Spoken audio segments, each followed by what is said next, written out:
In Hollywood, some friendships burn so bright they look like romance. Red carpet embraces that linger too long. Interviews where eyes meet with dangerous intimacy. Social media posts that read like love letters disguised as jokes.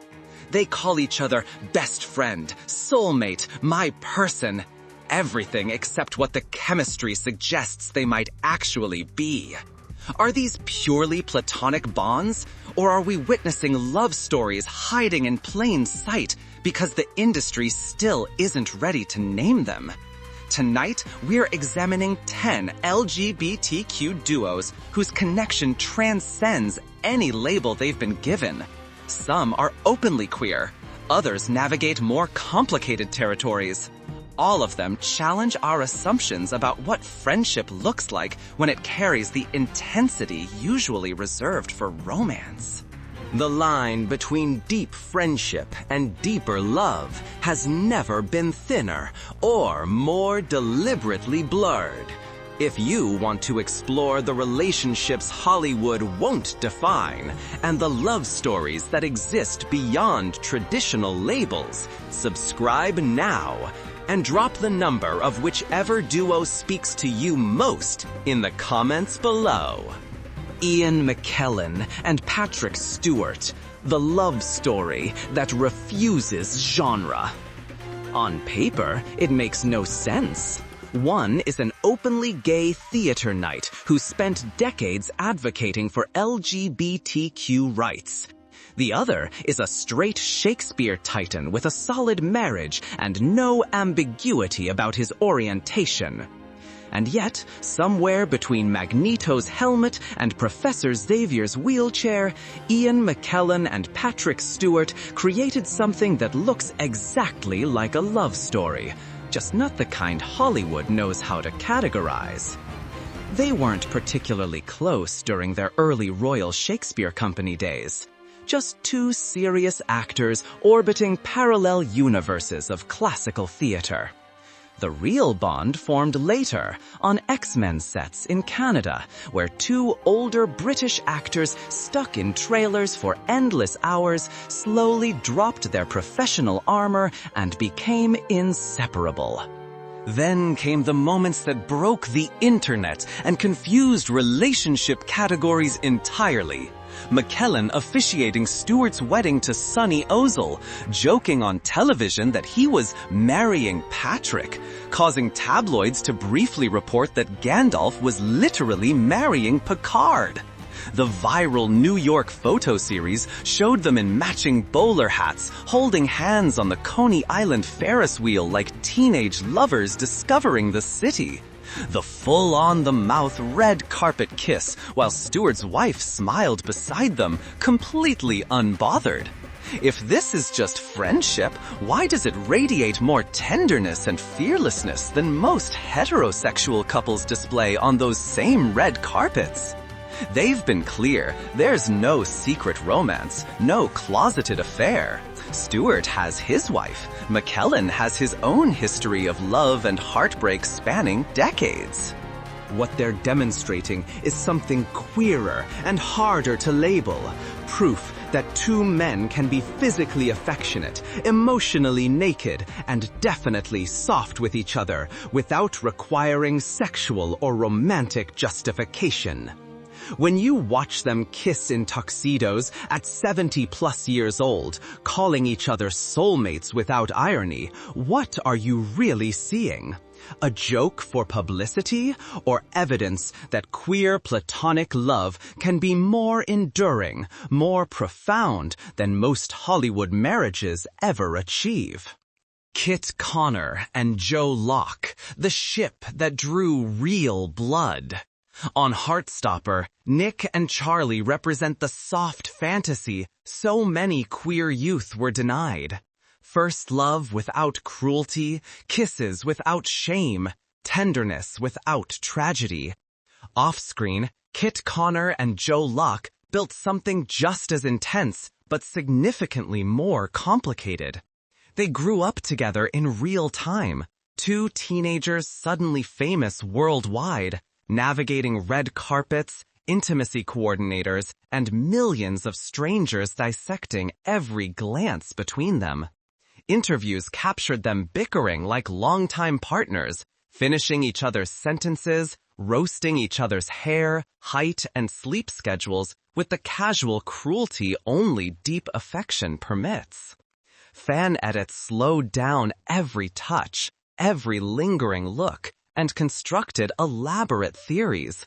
They must be dating. The evidence seemed overwhelming until you remembered what was actually happening.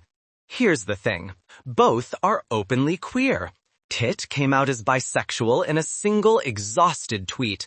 "I'm bi. Congrats for forcing an 18-year-old to out himself," after weeks of people accusing him of queerbaiting for playing a bisexual teenager while not labeling himself quickly enough for their satisfaction. Joe confirmed he's gay, speaking openly about growing up as a young gay man from the Isle of Man. So when rumors insisted Kit and Joe are secretly together, it sounded romantic until you recognized the subtext. Fans demanding proof, dissecting private lives, turning genuine friendship into a courtroom where their authenticity was constantly on trial. Both have stated repeatedly they're close friends, not boyfriends. And yet their actions tell a different story about what friendship can look like. They fly across oceans to watch each other perform on stage. Joe traveling to New York to see Kit play Romeo. The cast supporting Joe's Broadway debut. The devotion is undeniable. If they were secretly in love, would we even deserve to know? And if they're not, isn't it equally radical that two young queer men can be this close, this devoted, and still insist they're just friends? Challenging the assumption that intense male intimacy must be romantic or sexual? Cole Sprouse and KJ Apa, Riverdale's accidental romance. In Riverdale, Archie and Jughead are comic book archetypes, the all-American golden boy and the sarcastic outsider. Off-screen, KJ Apa and Cole Sprouse transformed that dynamic into something wilder. A bromance so excessive, even straight fans started asking uncomfortable questions. It didn't start immediately. Early interviews suggested they didn't particularly click at first. But season after season of late-night shoots and increasingly absurd plotlines created something unexpected. Suddenly, there were Thanksgiving photos of them physically attached, goofy selfies, and entire YouTube compilations titled Cole Sprouse and KJ Apa Bromance is on Fire. They leaned into it aggressively. Promotional videos showed them at candlelit tables, reading romantic tweets to each other over staged date-night dinners, barely containing laughter. Photo shoots featured KJ in pink, with Cole wrapped around him from behind with aggressive intimacy. Online, KJ would post something ridiculous, and Cole would slide into comments to roast his love life like a jealous ex-partner. Meanwhile, real Riverdale was messy. Actual co-star hookups, public breakups, complicated romantic entanglements that KJ later acknowledged were common on set. In that chaos, Cole and KJ's "we just flirt for the memes" dynamic almost felt safer, a romance you could watch without worrying about it imploding. So, what are we actually looking at? Two straight or straight-presenting guys weaponizing fan service for publicity? A queer-coded friendship that lets young male viewers see softness between men without panic? Or a very 2020s love story where labels matter less than the obvious fact that these two genuinely adore each other? The answer probably lives somewhere in the complicated space between all three options, a place where modern masculinity, queer visibility, and strategic ambiguity all collide. Jonathan Van Ness and Antoni Porowski, the non-couple that came out for a brand deal. On Queer Eye, they were never positioned as the love story. Jonathan Van Ness was chaos wrapped in silk scrunchies and radical self-love. Antoni Porowski was polished, perpetually overthinking salads, radiating careful control. But put them on a couch together, let them whisper and lean close, and the internet did what it always does, transformed friendship into a romantic narrative. JVN and Antoni didn't exactly discourage the speculation. They launched a joint Instagram account, posted photo after photo, posing like an indie couple, sitting in each other's laps, hands on thighs, eyes held soft and long in ways that suggested intimacy beyond friendship. Fans created ship names. The line between joke and genuine possibilities started blurring. If this was just friendship, why did every image look exactly like the soft launch relationships flooding everyone's feeds?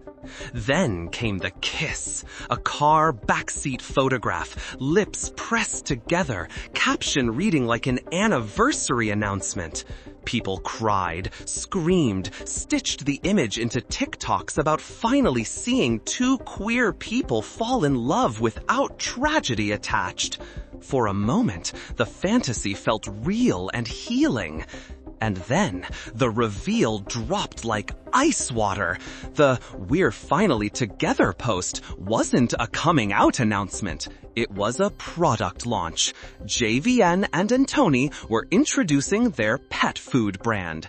The entire romance arc had been a marketing funnel. Some fans rolled their eyes and moved on. Others felt genuinely betrayed. When queer viewers have spent decades begging for authentic representation, is it funny or cruel to tease a couple that never existed? Did they queerbait their own community? Or were they simply demonstrating that queer friendship can look romantic, can include physical affection and deep intimacy, and still belong entirely to the people living it? Not to audience expectations or demands for definition.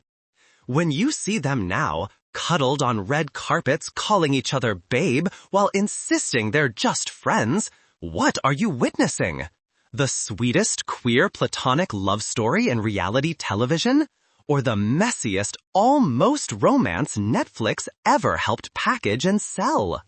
Trixie Mattel and Katya, the chaotic wives who keep choosing each other. Trixie Mattel and Katya were never written as a duo. On RuPaul's Drag Race, they were competitors, orbiting each other with polite camp energy, not soulmates destined to collide. Then, someone sat them in front of a green screen, turned on a camera, and said simply, "Talk." Out of that emerged two drag queens in wigs and polyester, telling the kind of raw truths you only share with someone who's witnessed you completely fall apart.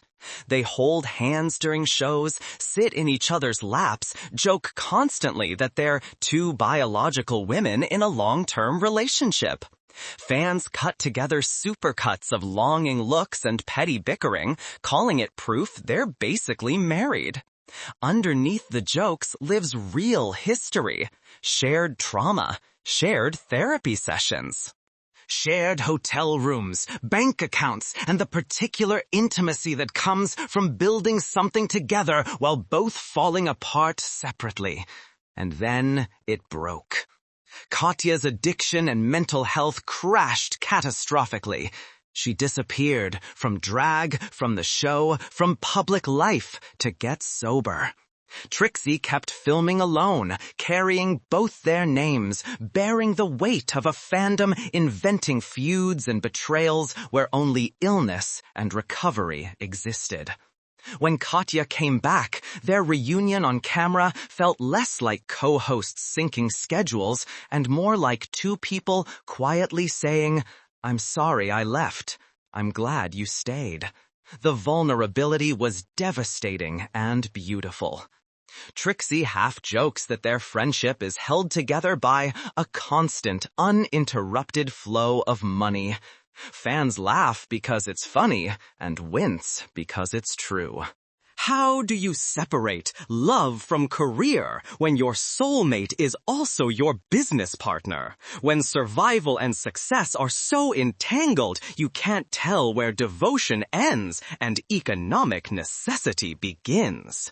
When you watch them now, the way Trixie's eyes soften when Katya spirals, the way Katya leans toward Trixie when jokes don't land, what are you seeing?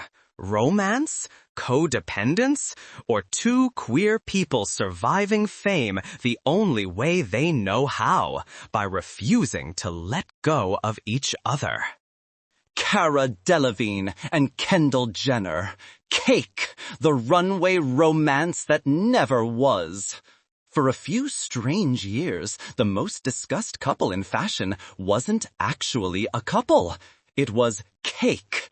Cara Delevingne and Kendall Jenner, two supermodels moving through Fashion Week like a question tabloids were desperate to answer. One was openly queer, loud, impulsive, kissing girlfriends in front rows without apology. The other was the quiet Kardashian sister who never quite fit her family's boy-crazy script. Together, they created something ambiguous and electric. They wore matching cake shirts at festivals, sat curled into each other at basketball games. Backstage photos captured Cara draped over Kendall's shoulders, whispering in her ear with dangerous intimacy. Runway clips showed them holding hands just seconds longer than necessary.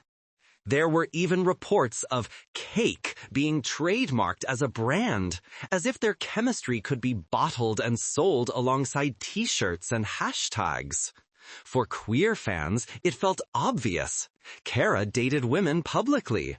Kendall's dating life remained a carefully locked box everyone wanted to pry open. When a pansexual supermodel treats you like a human teddy bear in front of thousands of cameras, how could people not assume something deeper existed? Was Cake a real situationship hiding in plain sight? Or just two extremely photogenic best friends whose physical intimacy got sexualized relentlessly for clicks and speculation? Kendall has called her close friendships sacred. Cara has spoken extensively about sobriety, healing, and how much her friends carried her through her darkest periods. Maybe Cake was never a secret romance. Maybe it was simply a queer woman loving her friend loudly in a world that only knows how to read touch as sex, that can't comprehend intense female friendship without sexualizing it. Or maybe there was a line crossed once, late at night, that they both decided to erase in the morning.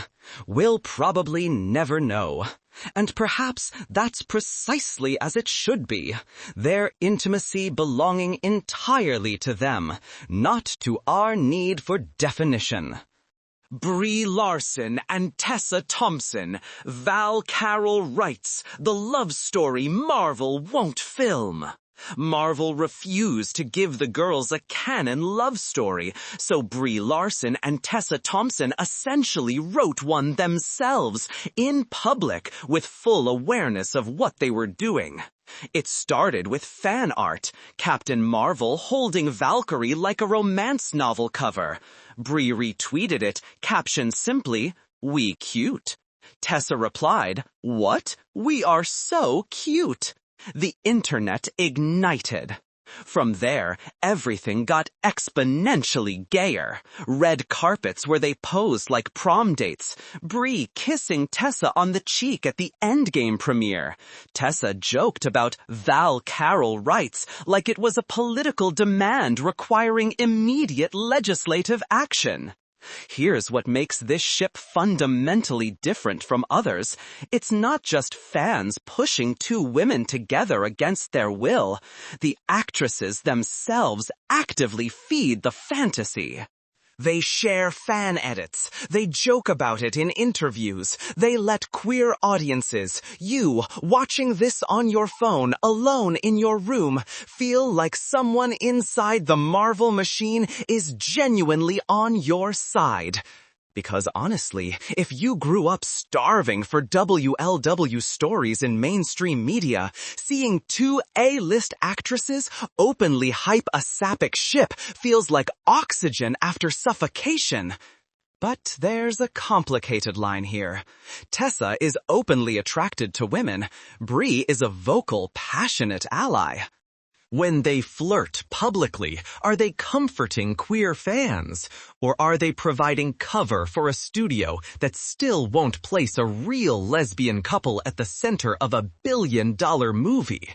Are they giving us crumbs?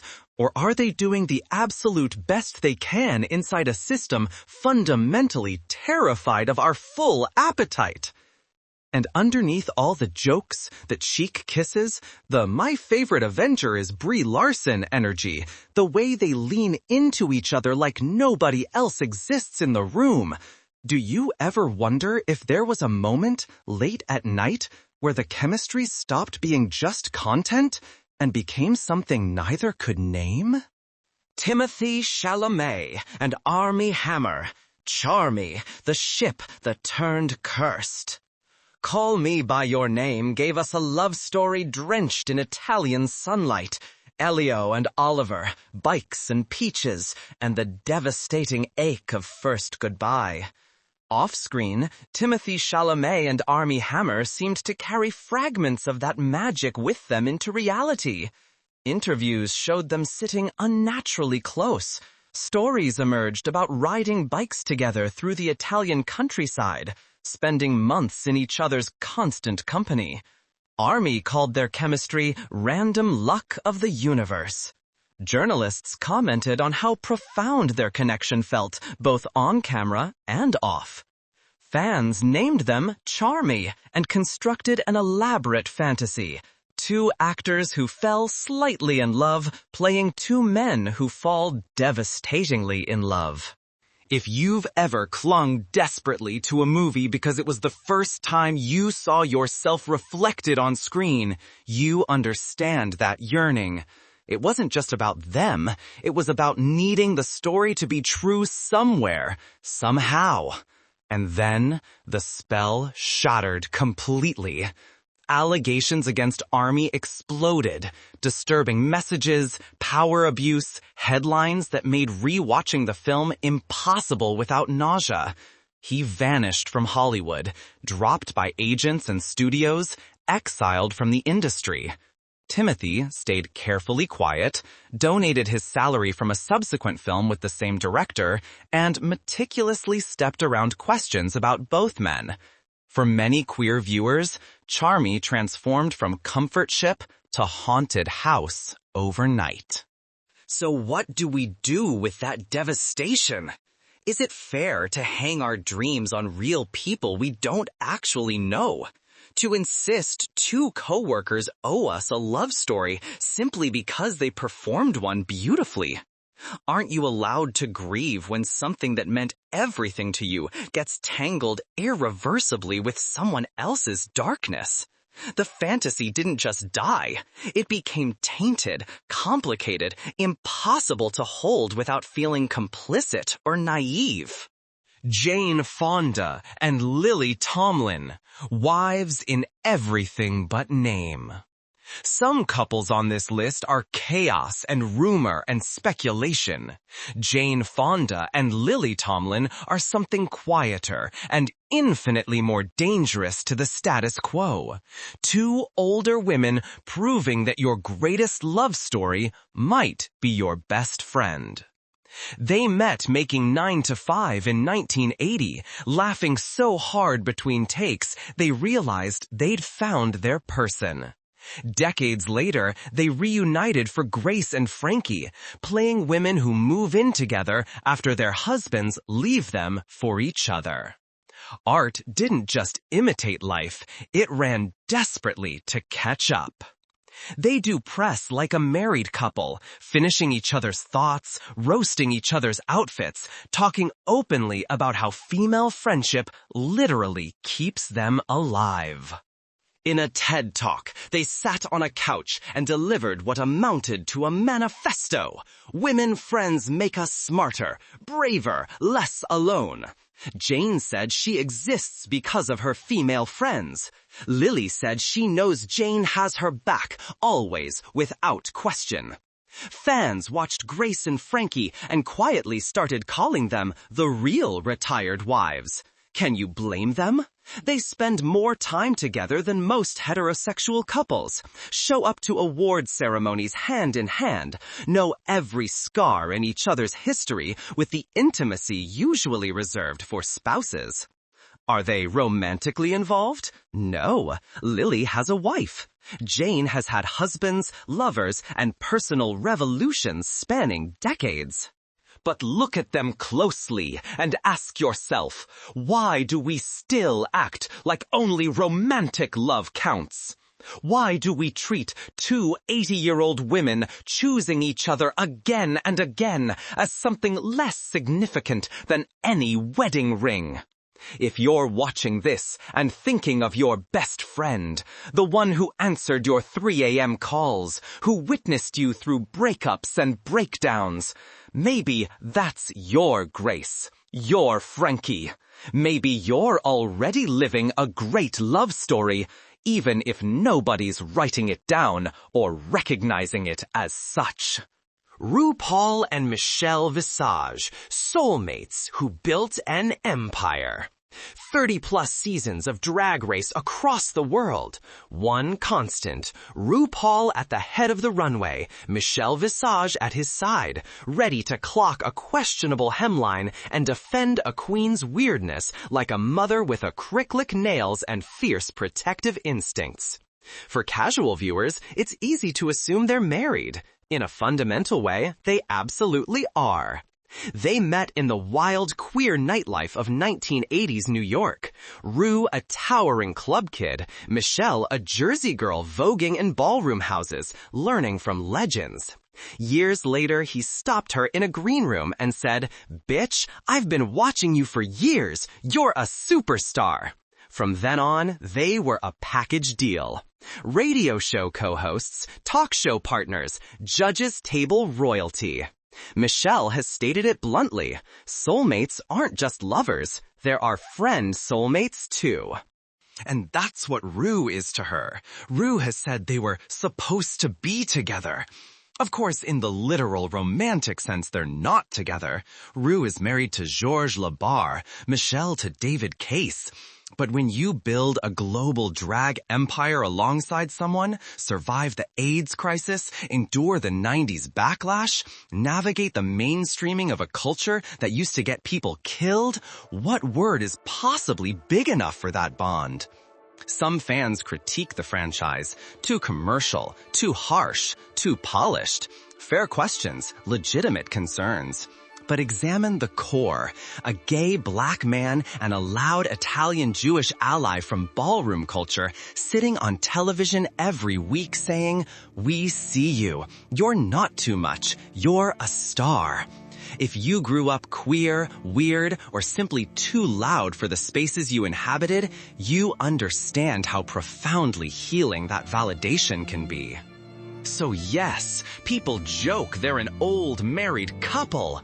Others debate the show's flaws and commercialization. Both perspectives can exist simultaneously. That's what long relationships actually look like. Complicated, imperfect, still here. After examining all 10 duos, the answer becomes both clearer and more complicated. Maybe love doesn't always fit the boyfriend-girlfriend box we've been taught to recognize. Sometimes it looks like your best friend, your co-star, your ride or die who's witnessed every version of you and chosen to stay anyway. 3 truths emerge from these relationships. First, intense intimacy between LGBTQ+ individuals gets constantly scrutinized and sexualized in ways heterosexual friendships never experience. Second, the entertainment industry still struggles to represent or even acknowledge queer platonic love, profound, devoted bonds that carry romantic intensity without sexual or romantic components. Third, we as audiences often project our hunger for representation onto real people's private lives, sometimes harmfully. These duos challenge fundamental assumptions about human connection. They demonstrate that physical affection, emotional vulnerability, and lifelong devotion don't require romantic or sexual labels to be valid, profound, or worthy of celebration. They show us that the boundaries between friendship and romance are far more permeable and complicated than society admits. Perhaps the real question isn't, are they secretly dating, but rather, why do we need them to be? What does it say about our culture that we can't conceive of deep same-gender intimacy without categorizing it as either romance or performance?